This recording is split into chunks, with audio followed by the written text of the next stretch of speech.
At 3:17 a.m., a full 31 minutes after I'd fixed the issue that was crashing the inventory reports, Caleb, the VP's son and my newly assigned strategic supervisor, slid into my Slack with a thanks, Marcy, and a cowboy emoji. Marcy, I've worked here for 11 years. I've authored 3 of our internal compliance frameworks. I'm the reason the auditors give us a wink and a nod instead of crawling up our back end with gloves and subpoenas. But sure, Marcy, I didn't reply. Not because I'm above it, but because I was still trying to figure out which part of his sentence offended me more, the wrong name, the emoji, or the fact that he clearly didn't know what I'd done. The problem wasn't even an inventory. It was a permissions cascade in the token vault. But he wouldn't know that because Caleb doesn't read. He forwards. That's been my life for the last few years. Quietly babysitting systems no one understands but everyone depends on. I call it being the invisible backbone, only noticed when something snaps. Otherwise, people assume the lights just turn on by divine favor and digital pixie dust. Speaking of things people assume, most listeners don't realize how much it helps when you actually subscribe and like these stories.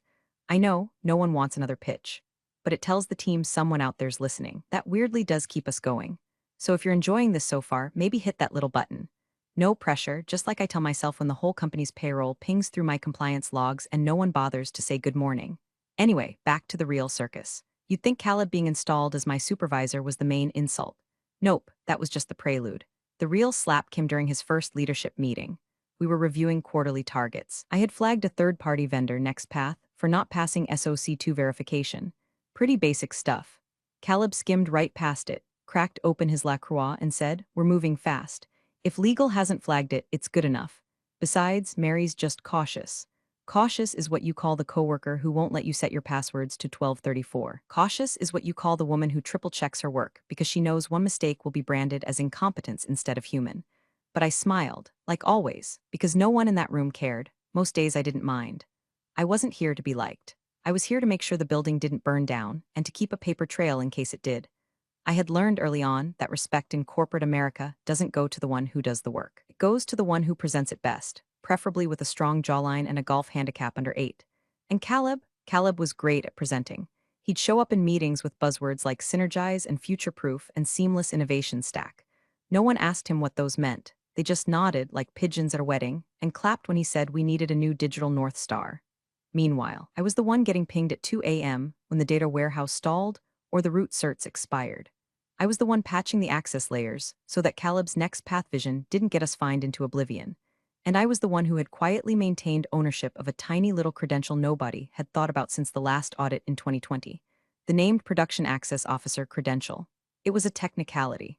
After our last compliance sweep, legal team had insisted that someone be formally documented as the single access gatekeeper for production-level environments. We were still small then. The CTO at the time, Mike, asked who knew the environment best. Everyone pointed to me, so they made me the named officer. One signature, one key, one set of credentials. Mike said we'll swap it out when we scale. Then he left for a startup in Austin. The role never got reassigned. No one followed the override protocol. And me, I just kept it quietly like everything else. I didn't think of it often. It was like owning a fire extinguisher in a room full of chain smokers, nice to have, but you mostly just hoped you wouldn't need it. Until Caleb showed up. Until I noticed him trying to push through major changes with a vendor no one had properly vetted. Until he smirked at me in that meeting and said, "Smile and nod, Mary." That was the moment I stopped hoping for fire safety and started planning for combustion. The all-hands town hall was a quarterly ritual soaked in awkward Zoom applause and buzzword soup. The CEO would open with some trite family metaphor, followed by sales throwing up charts with arrows that pointed vaguely northeast, and HR giving us a culture slide about why casual Fridays were being moved to Thursday.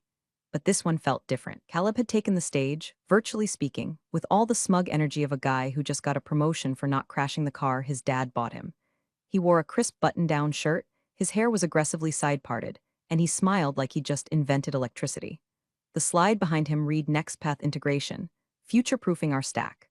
I'd been trying for weeks to raise internal flags about that integration. NextPath had no clean documentation, no verified audit trail. Their engineers didn't respond to credential validation requests, and the SOC2 certificate Caleb waved around like a golden ticket was, upon inspection, a badly edited PDF with a date mismatch in the footer. Their domain had changed 3 times in the past 6 months. It smelled like rotten fish in a microwave. So, when he opened it up for team input, I did what I've always done, I unmuted. "I've got some concerns about NextPath's access requirements," I said. "The user permissions in their pipeline request full tunnel privileges to our production stack without isolation. That's a significant risk if click. My screen blinked. The little green mic icon vanished. Caleb grinned, smile and nod, Mary. There was a pause, half a second where the virtual room held its breath, and then came the chuckles. Some polite, some genuine. You could hear a couple folks actually laugh out loud. Some of the younger guys in marketing even hit the Zoom reaction with clapping hands. Let's stay on track, folks, Caleb said smoothly. We'll follow up with legal if we need to. But the leadership team's already aligned on this. Trust the process. Trust the process. I didn't leave the meeting. I didn't raise my voice. I didn't even type into the chat. I just stared at my screen, heart thudding in my ears. While Caleb droned on about cloud-first roadmaps and elastic business transformation. And behind it all, I could feel something calcify in my spine. A cold, quiet shift, because that wasn't just a mic cut. That was a warning shot. That was Caleb saying, I control who gets to speak. That was the moment I realized he wasn't just incompetent, he was dangerous. Not because he knew how to break things, but because he didn't, and that ignorance was now steering the ship. He didn't understand what a credential chain was. He thought multi-tenant meant using the same Zoom license twice. He believed passwords were a formality, and that compliance was something legal just handled. He had no idea that in trying to fast-track next path, he was about to wedge open a door that, once opened, couldn't be closed without burning half the company down. And no one, not legal, not the CTO, not HR, was going to stop him. They all thought I was being difficult, negative, territorial. They wanted me to smile and nod and let Caleb plug in his shiny new toys. They didn't realize the toys had razors glued to them. That afternoon, I went into the audit logs. I didn't have a grand plan yet. No big revenge fantasy, just curiosity. I wanted to know if he had tried anything unauthorized already. A hunch. And sure enough, 3 failed credential requests from Caleb's admin account. He tried to force access to a protected directory inside prod just 3 days earlier. Rejected. Flagged. Buried under system logs no one else ever checked. I stared at the timestamp, my cursor hovering over it. He didn't know the system had teeth, but I did. He didn't know that I'd written the wrapper script that logs unauthorized root attempts. But I did. He didn't know that my name, still listed as the named access officer on every server node tied to production-critical systems. But I did. I closed the logs and leaned back in my chair, watching the office lights dim as people filtered out early for some marketing mixer. Smile and nod, huh? All right, Caleb, let's dance. That night, after the laughter had died down and the town hall recording had been uploaded for those who couldn't attend, I sat in my tiny kitchen, lights off, eating microwave taquitos straight from the paper towel and staring into the void of my laptop screen. The kind of staring where your eyes blur a little and your brain tries to whisper, maybe it's not worth it. Maybe just let it go. But something about the silence in my apartment made that impossible. The kind of silence that feels too clean, too practiced, like the world had paused, waiting for me to blink first. So I didn't. Instead, I logged in, first to the credential index, then the deep vault, then a directory that no one except auditors or the ghosts of engineers past ever visited. The place where digital skeletons live, long-forgotten scripts, expired certs, buried compliance memos named things like Q2 to 2020 production access MOU final v3, PDF. That last one was mine. I remembered the day we wrote it. Back in 2020, the audit had gone sideways. Some junior engineer had spun up a staging server using root access from an unsecured cafe network and nearly triggered a mandatory disclosure to the SEC. It was chaos. Mike, our CTO back then, lost half a head of hair and almost his job. When the smoke cleared, legal stepped in with a simple mandate, 1 point of accountability, 1 name on paper, 1 credential to rule the production environment.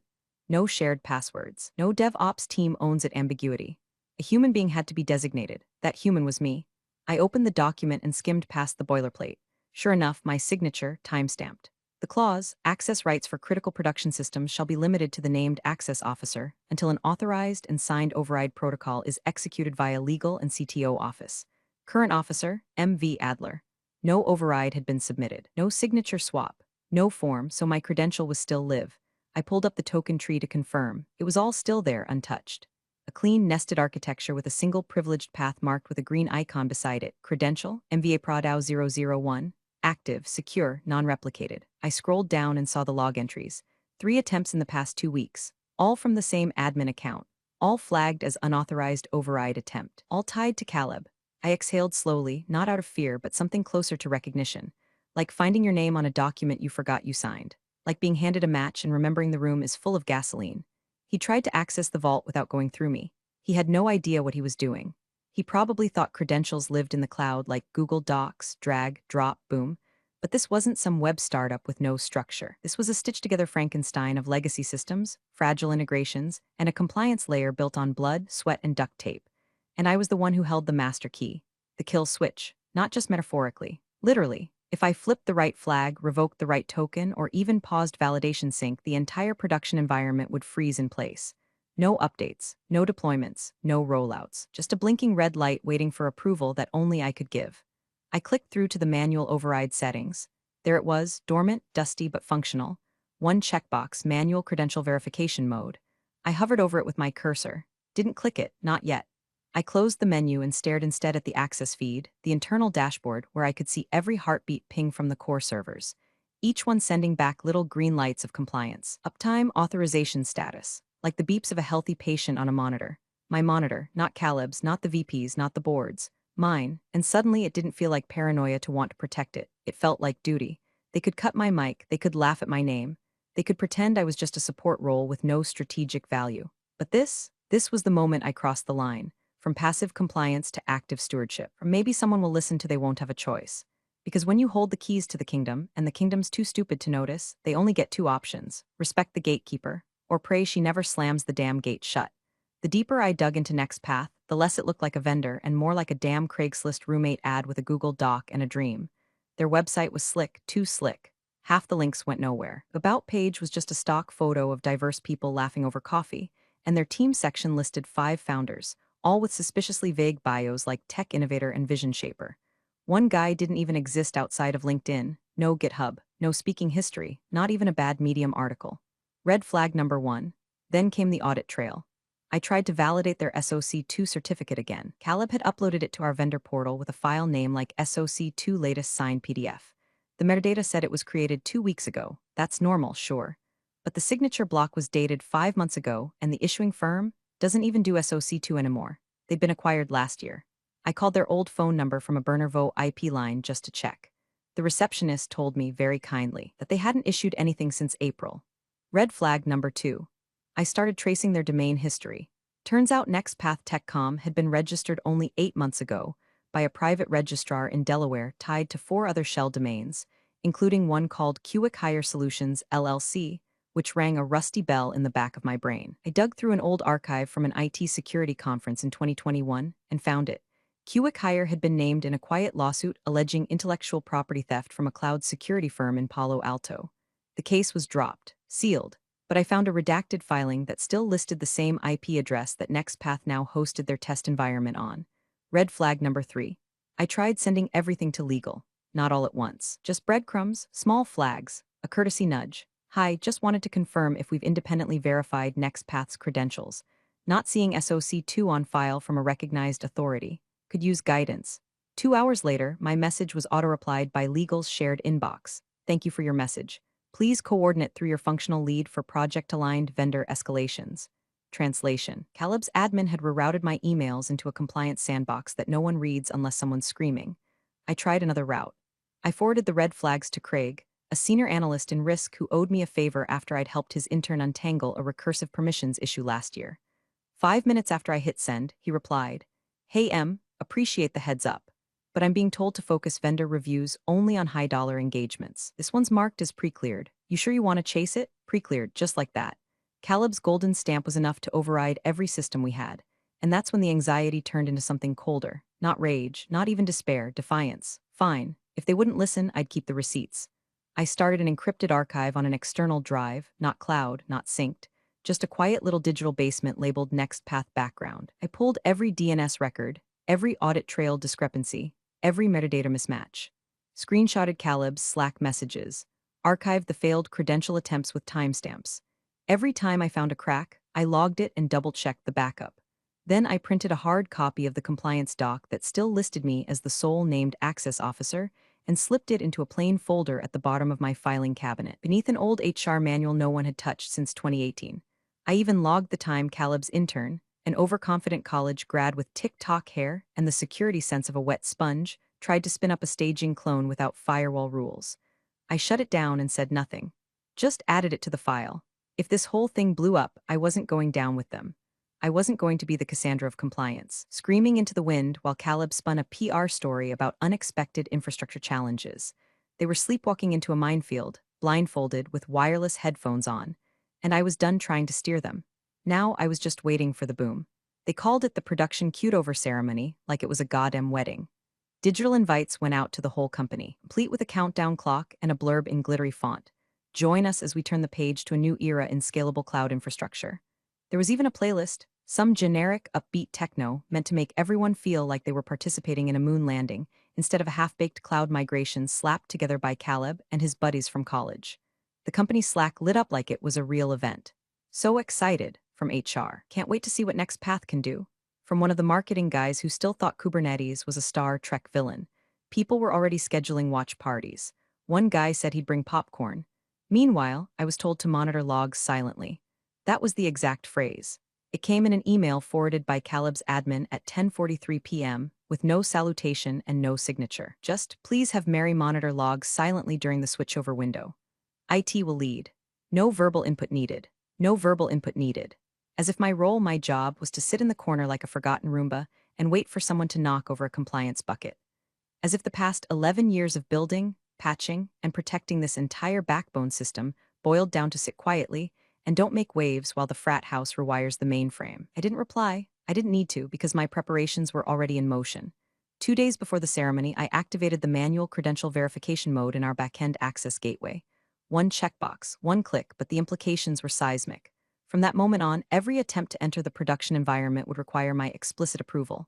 No token sync, no backdoor override, and no one noticed. The lights kept blinking green. Status dashboards all showed normal, because the system wasn't designed to warn when you turn on the brakes.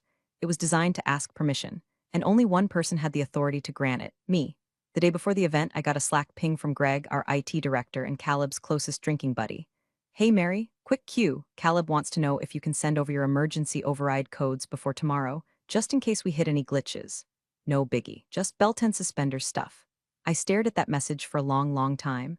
Then I typed, "Hi Greg, as the named access officer, I can't share those without a formal override request filed through legal per the 2020 MOU. Let me know if I should expect that paperwork. Cheers, Mary." No response.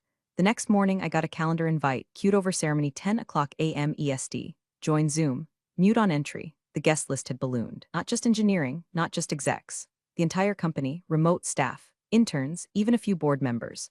Caleb was treating it like a TEDx talk in his honor, complete with a countdown timer and a screen share schedule. He even had a custom Zoom background, dark blue with the words "Next Path," "Tomorrow," "Today" in block letters above his shoulder. I got one final Slack DM from Caleb at 9:04 a.m. "Let's make history today." Mary's smiling face with sunglasses. I didn't answer. Instead, I took my last sip of coffee, minimized Slack, and opened the live feed from the server room. The camera flickered on. A still, clean image, steel-reinforced door, glowing green light above the lock.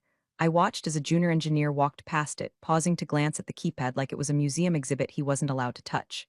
He wouldn't be. Not unless I said so. Everything was ready. The logs were tracking. My offline archive had been copied to a third-party timestamping service and uploaded, encrypted, to an external backup under a neutral name. One copy lived on a thumb drive in my purse, one more in my home safe. And as I checked the time, 9:57, I felt no panic, no anger, no revenge fantasy, just stillness. They thought this day was about a launch. They didn't know it was also a countdown. And the only finger on the button was mine. Midnight always feels quieter when you're doing something irreversible. I sat cross-legged on the old carpet in my living room, laptop propped on an upturned laundry basket, the only light coming from the server feed blinking on my second monitor, green, steady, patient. The glow reminded me of a heartbeat. I'd been watching it for hours, like it might suddenly flicker and betray me. But it didn't. It pulsed like a secret that knew it was safe in my hands. At exactly 12:01 a.m., I uploaded the full compliance archive, 16 gigabytes of documentation, access logs, screen captures, credential trees, vendor trail audits, and an annotated copy of the 2020 MOU, to a third-party legal timestamping service. The platform was obscure but airtight, used by journalists and whistleblowers who needed digital proof that couldn't be tampered with. Once submitted, the archive was encrypted and hashed into a blockchain ledger, timestamped down to the millisecond. Irrefutable, undeniable. Then I did something bolder. I opened a secure email client I hadn't used in years, one I'd set up for emergencies back when I still trusted the system, before people like Caleb taught me why I shouldn't. The inbox was tied to a Proton Mail alias and routed through Tor. I'd created it during the last audit panic. Legal nearly forgot to file our vendor renewal with the FTC. It had one contact saved, the outside counsel's compliance inbox. I forwarded the archive. No message, no subject line, just the file. If everything went sideways tomorrow, if I got fired, locked out, or escorted off a Zoom call by HR with their game show smiles, I wanted there to be no confusion about who tried to stop it. not a revenge play, not a career move, just the facts. The paper trail. Let the grown-ups in legal explain how they let a frat boy hand our production pipeline to a vendor whose founding address was a WeWork mailbox in Hoboken. At 12:27 a.m., I ran the test. One click, toggle credential access to manual verification required. A soft blink on the interface. Then a notification. Status, gatekeeper mode active. All privileged requests must be confirmed by MV Adler. Last override protocol. None on file. I minimized the console and looked at the server room feed. The light above the steel door stayed green. No alerts, no changes because the system wasn't failing. It was waiting. That was the beauty of what I'd built. Quiet, obedient infrastructure. Invisible strength. No one noticed when it was working just like me. And now it reflected me completely, calm, underestimated, and perfectly lethal when required. I sat back in the silence of my apartment, the kind that sinks into the walls and makes you wonder how long it's been since someone else sat across from you. No cat, no partner, just me and the quiet hum of righteous paranoia. I knew the risk I was taking. If something broke, if Caleb's sloppy cutover bricked the environment or triggered a data leak, guess whose name was still on the access contract? Mine. They'd blame me, say I was resistant to change, that I was protective of legacy systems or outdated in her approach. Caleb would sell the board some nonsense about how I didn't understand cloud culture, and legal would nod because cleaning up after rich idiots was their Tuesday. But if it worked, if the plan held, then I wasn't just the gatekeeper. I was the firewall between chaos and collapse, the woman they told to be silent, who turned that silence into a weapon. I checked the logs one last time. Caleb's team had already queued up a full migration script. Someone named Brad T had hard-coded a deployment trigger scheduled for 10:01 a.m. I almost laughed. It read like something he copied from a blog and never tested. There was even a note, / this should just work, fingers crossed. Tomorrow, when they pressed the button and nothing happened, when that door refused to open and that script stalled mid-flight, when the Zoom room fell into awkward silence and someone finally asked why, they'd learn the answer the hard way. I wouldn't say a word, not yet. Tonight wasn't about talking. It was about lighting the fuse and sitting perfectly still, alone in the dark, waiting for the echo. 10 minutes before go live, the company's Zoom room looked like a dystopian TED talk sponsored by PowerPoint and Ego. Caleb stood dead center in front of a branded backdrop reading Next Path. Tomorrow, today, sleeves rolled just enough to show forearm veins, blazer open for maximum innovator posture. He smiled like a man whose daddy's name had carried him across yet another finish line he didn't run. We're excited to show you something truly transformational today, he said, clapping his hands once, like a magician revealing a rabbit.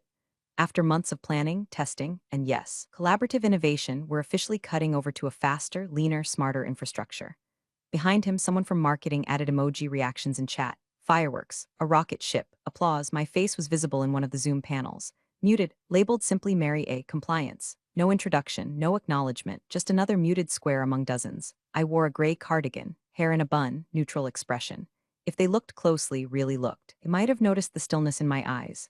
The kind you see in long-distance runners and courtroom witnesses. Legal was there too, not just in-house either, at least two faces I recognized from our outside counsel team. Quiet, watching, unreactive. The board had joined as well, scattered names, some familiar, some not, mostly there to see Caleb prove himself, to watch the show. Caleb was pacing now, hands gesturing, his voice syrupy with rehearsed excitement. Migration will be seamless. Our new vendor NextPath has assured us of zero downtime, real-time scalability, and a new digital backbone that puts us ahead of the curve for years to come. He turned to the camera and winked. So if you hear a little beep, don't worry, that's just the sound of legacy dying. Laughter. God help me, someone actually clapped. Then came the moment. The screen shifted to a camera feed, the server room, same steel door, same keypad. But this time, Caleb's hand-picked tech lead, Brad, the fingers-crossed guy, stepped into frame wearing a lanyard and a nervous grin. Behind him, a junior engineer held a laptop, ready to monitor the data push. Brad approached the door like a contestant on a game show. Here we go, Caleb announced. Countdown initiated. New era starting now. Brad swiped his badge. Nothing, he typed a code. Nothing, tried again. The green light blinked red, then again, red. Brad looked over his shoulder, confused, whispered something to the junior tech, who shook his head. The door didn't budge. On screen, Caleb's smile twitched, just for a second. A little hiccup, folks. Looks like we're waiting for the system to authenticate. Normal stuff, don't worry. Brad tried a third time. This time, the light flashed twice, a hard fail. Back on Zoom, the silence began to stretch. A couple Slack DMs pinged me privately, from Craig, Risk. Hey, is that expected? From legal outside, Mary, confirm status. From Greg, IT, Mary?